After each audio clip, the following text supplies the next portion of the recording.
One day after Governor Phil Scott's stay home, stay safe order went into effect, New Hampshire has now taken similar measures. The move comes as lawmakers in the Granite State say FEMA and the U.S. Department of Health are having a negative impact on the state's medical planning. Local 22's Devin Bates listened in to a telephone town hall with Senators Jeanne Shaheen and Maggie Hassan tonight, and he has all the latest on those developments. Devin? Well, Lauren, New Hampshire senators and representatives are sounding the alarm when it comes to medical supplies. What they've received has fallen far short of what was requested, and in some cases, the equipment wasn't usable at all.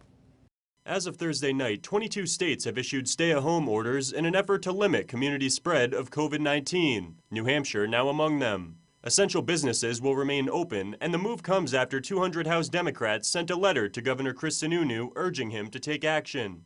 These are tough decisions. They really are. But at the end of the day, we know that the worst may still be ahead of us. And I have the responsibility of doing what is right for the 1.35 million Granite Staters in our great state. It will take sacrifice, but New Hampshire is resilient, and we will get through it. As the state grapples with those changes, its hospitals face a dire scenario. According to a letter sent to FEMA and the Department of Health, New Hampshire is running dangerously low on critical supplies. In addition, much of what they have received is expired or unusable.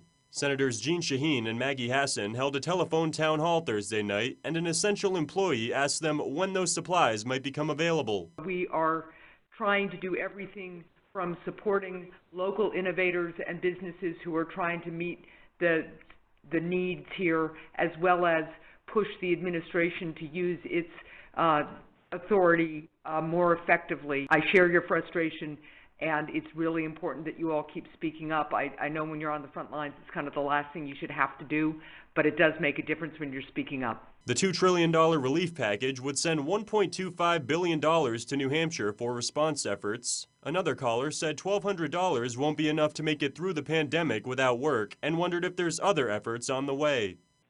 When we left after the vote last night, many of us looked at each other and said, you know, let's see how fast we can get this implemented so we can get help out there. And if we have to come back, we will come back and revisit what people need.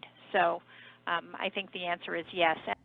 Now, it was also announced today that the legislative activity suspension in New Hampshire has extended through May 4th. The State House and Legislative Office building will remain closed to legislators, staff, and visitors. Live in the newsroom tonight, Devin Bates, Local 22 News.